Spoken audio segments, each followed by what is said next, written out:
Welcome to Her Story, the history of Southeast Asia told from her perspective. We'll discover historical figures, matriarchal societies, and contemporary female icons, and maybe learn about ourselves along the way. I'm Agus Ramirez. This is episode 14, Ba Trieu and the Uprising of 248 AD. Ba, or Lady Trieu, was a 3rd century Vietnamese warrior who managed, for a time, to resist the Chinese state of Eastern Wu during its occupation of Vietnam. But before we begin, I'd like to correct some information from the last episode. Alex West, a PhD candidate studying medieval Indonesia, said that the word cetbang is not attested in the old Javanese corpus and that breech-loading cannons have not been recovered in 14th or 15th century archaeological contexts in Southeast Asia. He goes on to say that the word cetbang seems to have been invented fairly recently. It's an onomatopoeia, and it doesn't appear in any old texts in any Southeast Asian language. Cannons recovered from shipwrecks in Southeast Asian waters before 1511 are all simple Chinese-style cannons made of bronze or iron with bulbous chambers. Some fired arrows. There's no evidence for the presence of breech-loading guns in Southeast Asia until the 16th century. The common word for gun in 15th century Java was wedil or bedil. It's probably from a Tamil word. We find it in late Old Javanese, Old Sundanese, and Malay. Breech-loading cannons were not known in China until the 16th century at least. When the Portuguese turned up and fought against Chinese ships with their breech loaders, the Chinese were amazed because they'd never seen it before. If these kinds of guns were known in Java in the 14th century in the time of Dyah Gitarja, they would have absolutely been known in China in the early 16th. And we should find some at shipwreck sites in Southeast Asian waters in the 14th and 15th centuries, but we don't. Breech-loading cannons became really popular in Southeast Asia in later centuries, even into the 19th century, so there are plenty of later examples in museums, and some of them have been claimed to be from the 14th century in spite of the absence of evidence for this. He concludes that at the end of the day, there's no evidence for the cetbang idea. So there you have it. The development of the cetbang during the reign of Dyah Gitarja is probably just a myth. Thank you, Alex West, for listening to the episode and tagging this podcast in your thread. If any of our listeners want to send in comments or ideas, tag or email the podcast anytime. I really appreciate it. Okay, now on to the episode.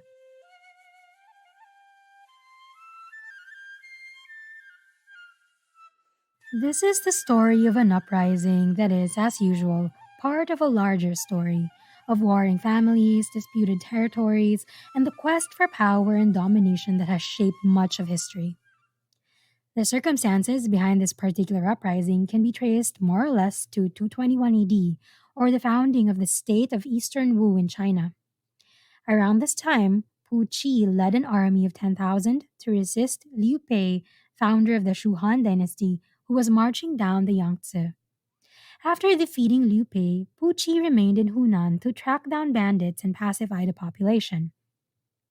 A man called Lu Tai was sent to replace Qi in the province of Nanhai. Lu Tai is a key figure in this story. He took over and appointed several governors of his own. Now, historically, the ruling family of present-day North Vietnam, which was then an area called Jiao Qi, was the Shi family. The highly influential patriarch Shi She died at the age of 90 in 226. The Wu court immediately named his son Shi Hui Remote Tranquility General, a title previously held by his father. Now, Shi Hui felt that it was time for the region to be free of Wu's suzerainty. According to Keith Weller Taylor, the Han Empire had been partitioned into 3 kingdoms. There was no reason to believe that a 4th kingdom might not succeed, particularly in the case of the Shi family, which was popular among the people, prosperous, talented, and geographically remote. People in Jiaoqi didn't really like this idea because they were sure that it would just get them into trouble. They would be invaded and the people would suffer in the wars to come. One of the officials, Huan Lan, told Shi Hui that they should just accept the new governor. Shi Hui, perhaps fearing his influence or wanting to make an example out of him, had Huan Lan flogged to death. This started infighting that lasted months, with the murdered official's older brother ordering warriors to attack the city. Eventually, they worked it out and made peace. But generally, it seemed like Hoan Lan's family was on the side of local interest here. They wanted regional stability, not a war of independence. Of course, the Wu heard about this and sent a punitive expedition against Shi Hui. Lu Tai, remember him, and the other Wu governors he assigned teamed up in a province called Hopu, where an advisor told them, "We can depend on the goodwill his family has earned for generations. The whole province obeys him." Lu Tai replied that they had the element of surprise on their side. Shi Hui's cousin, Kuang, was actually Lu Tai's assistant at the time, and he was sent to Shi Hui to ask them to submit peacefully. He said that their safety would be personally guaranteed.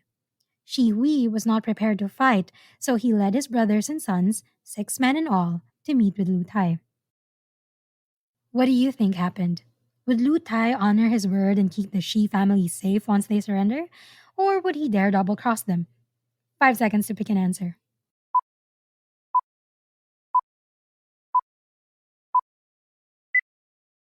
And the answer is the next morning, Lu Tai summoned the 6 men before an audience of his officials. But instead of accepting their surrender, he read an accusation of treason against them. All 6 men were beheaded, and their heads were sent to the Wu court. Obviously, Lu Tai's decision provoked unrest in Jiaoqi.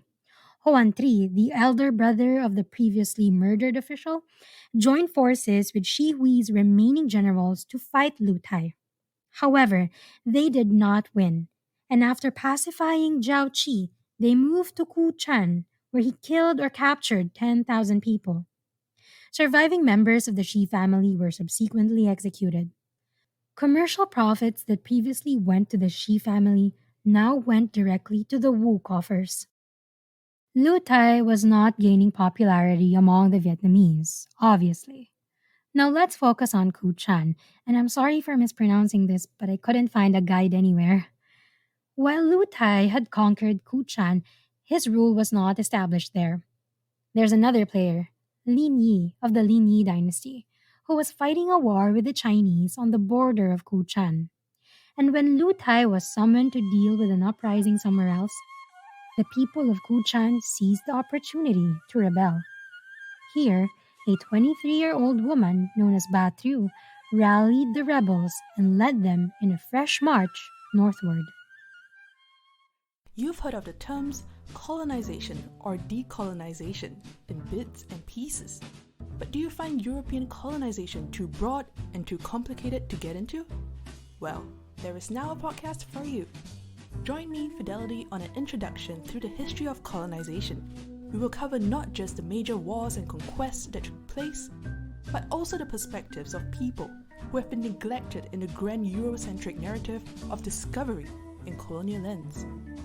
You can find the History of Colonization podcast on Spotify, iTunes, or wherever you get your podcast from.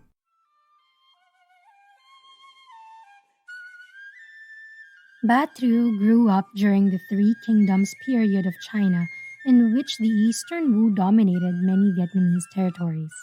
It was not a time of peace, as the Wu exploited human labor, natural resources, and accumulated wealth, as we saw in the first part of the episode. Ben Kiernan writes that the Wu regime was harsh and turmoil plagued the southern commanderies by the late 3rd century. We don't know Ba Trieu's real name, but some sources, like Craig Lockhart, believe it may have been Trieu Tri Trin. Unverified temple writings say that she was orphaned young and grew up with her brother Trieu Quoc Dat under intense Chinese suppression. According to Keith Weller Taylor, Chinese records do not really mention Lady Trieu, and so our knowledge of her only comes from Vietnamese sources. As it stands, the events of 248 were remembered differently by the two sides. The Chinese recorded their success in buying off certain rebel leaders with bribes and promises. They didn't really talk about her, but the resistance led by Lady Trieu was probably for them simply a kind of stubborn barbarism that was wiped out as a matter of course and was of no historical interest. On the other hand, the Vietnamese remembered Lady Trieu's uprising as the most important event of the time. Catherine Churchman, however, says that Taylor is mistaken. She writes that the first and most detailed record of her, upon which all subsequent records are based, is actually from Liu Xinxi's Xiaochu Xi, coded at length in the Taiping Yulan, or Imperial Reader of the Taiping era. She and other scholars note that while the Trong sisters are often mentioned alongside Bat Trieu, they don't really have anything to do with each other. The uprisings in the year 248 were initiated by the peoples of the hill country rather than those of the plains, and were linked more to imperial encroachment than to a continuation of resistance. By Bat Trieu's time, there had already been centuries long occupation of the Red River Plain. If you want to know more about the Trong sisters, go listen to episode 6. So, what did the Vietnamese write about Bat Trieu? The traditional image of her is that of a remarkable, almost mythical hero, throwing her yard long breasts over her shoulders when going into battle astride an elephant. This is an image that has been handed down from generation to generation. Yes, I said yard long breasts. Le Tac, a Vietnamese historian exiled in China, wrote that she had resolved from a young age to keep her virginity. Her breasts were 3 feet long and that she carried them on her back. She wore shoes and rode on an elephant to fight her enemies. We have plenty to talk about there. In fact, if you Google Bathory right now, you'd find old drawings of her with her elongated breasts. According to Churchman, later male Vietnamese writers and scholars also described her as almost superhuman, bewitching, 9 feet tall, with a voice like a temple bell, to separate her from the actual flesh and blood women who are mostly believed to be inferior to men in a patriarchal society. The novelist Kong Huynh Tununatrang agrees. She believes that the non human appearance of Lady Trieu can be attributed to historians' inability to force her into the Confucian mold of femininity. Another writer, Arlene Eisen Bergman, believes that it was a way to discredit her. The ideal woman was modest and flat chested, and she was the exact opposite of that. As always, it becomes very hard to say which is fact and which is fiction, but a story that I found repeated across sources was variations of this one. When advised, reportedly by her brother, to marry rather than fight, she replied in words that still stir the Vietnamese. I want to ride the storm, tread the dangerous waves, win back the fatherland, and destroy the yoke of slavery. I don't want to bow down my head working as a simple housewife. And so it was in the year 248 AD, 200 years after the famous rebellion of the Trong sisters, that Ba Trieu assembled a force of thousands on Ju Shan Mountain. It was said that both women and men fought under her leadership. She led 30 battles and won their independence, but it was short lived. After 6 months, Ba Trieu's army was defeated. It is said that she committed suicide rather than return to serfdom. But Ben Kiernan disagrees and writes that Lu Yi, the governor of Jiaoqi, actually put her to death. Here's an interesting tidbit. In the list of the 5 major anti-Chinese insurrections which occurred before the final expulsion of the Chinese from Vietnam, those led by women make up nearly half. Li Bi, who founded the early Li dynasty in 548 AD, erected a shrine to the memory of Lady Trieu and honored her with a posthumous title. The shrine still exists in what was Kuchan. Taylor writes that since Li Bi marched north through Kuchan in a revolt as well, perhaps he built the shrine at the time to invoke the memory of this popular folk heroine to spur the enthusiasm of his followers. Lady Trieu's posthumous cult flourished, and many details of questionable authenticity can be found in some temple documents, including the exploits of her brother and her personal name. As I mentioned, we don't really know her name. It might have been Trieu Tri Trin, but I've also read that this might have just been referring to a woman from the Trieu clan. Ha Doan, a young writer living in Hanoi, says, Trieu's legacy is such that many streets throughout the country are named after her, and there are many folk songs about her imprinted in the hearts and minds of the Vietnamese people. Sleep, sleep tight, my child, so that I can fetch water to wash the gilded saddle of the elephant. Climb the hill if you want to see General Lady Trieu on her golden gilded seat.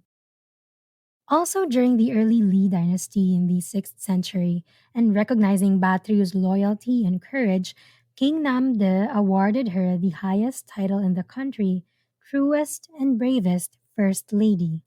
He also authorized the construction of a temple to honor her in Tanhua province, and her tomb still sits at the foot of Tong Mountain, around 500 meters from the temple.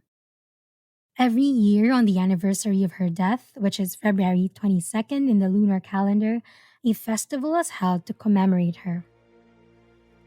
In popular culture, of course, she is one of the characters in the game Civilization 6, along with Dyah Gitarja from the previous episode. In-game, Batriu's unique agenda is defender of the homeland. She likes civilizations that have not declared war on Vietnam and hates those that have, never forgiving their transgression. Her leader ability in the game is drive out the aggressors. The Civ 6 wiki says that Vietnam is a tough civilization to conquer. Where other civilizations' units get bogged down in tough terrain, Batriu's military units gain additional movement and defense while in marshes, woods, or rainforest, giving her a clear advantage when fighting in such regions. Ta là Triệu Trinh Nương, nữ tướng quân mặc chiếc áo hoàng bào. Ta nghênh đón ngươi đã đến Việt Nam. Ngươi chưa từng có âm mưu tiêu diệt ta, nên ta cũng sẽ không làm vậy với ngươi. Ba Trieu is voiced by Ha Le Giang. She speaks modern Vietnamese with a northern or Hanoi accent. Ba Trieu is the leader with the shortest lifespan in Civ 6 and its expansions, having passed away at around 23. The only leader with a shorter lifespan in the entire franchise is Joan d'Arc, the French leader in Civ 3, who died when she was around 18. Some Western writers refer to Ba Trieu as the Vietnamese Joan of Arc, even though she predates Joan of Arc by at least 1,000 years. These comparisons are never not awkward. In the show Watchmen, which began airing in 2019, there's also a character named Lady Trieu, a trillionaire industrialist born in Vietnam in 1986. So many prayers unanswered. I own and operate thousands of Manhattan booths around the world. You wouldn't believe what people ask him for. They beg and beg and beg for his help. Beg for him to come down from the heavens and make things better. But he ignores them, every single one. Do you know why? In a flashback during one episode, the mother of Watchmen's Lady Trieu delivers the quote, "I want to ride the strong winds, crush the angry waves, slay the killer whales in the eastern sea, chase away the Wu army, reclaim the land, and remove the yoke of slavery." According to Kiernan, Ba Trieu was the last Lac Viet woman rebel in the tradition of the Trung sisters.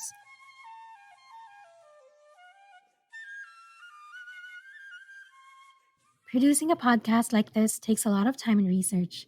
If you like what we do, consider joining our Patreon like Ashley, Shereen, Chanda, Yati, Kara, and Mando, who have been supporting this podcast. Thank you also to Michael, who has been sending ideas and information for the show, and for reminding me about Kartini Day. Give as little as $1 to get a copy of the show notes with all the references, a shout out at the end of the next episode, and the occasional bonus episode. Patrons also now get a scannable Spotify magnet of the podcast in the mail. And if you can't join us on Patreon, just tell your friends about this podcast. That works too.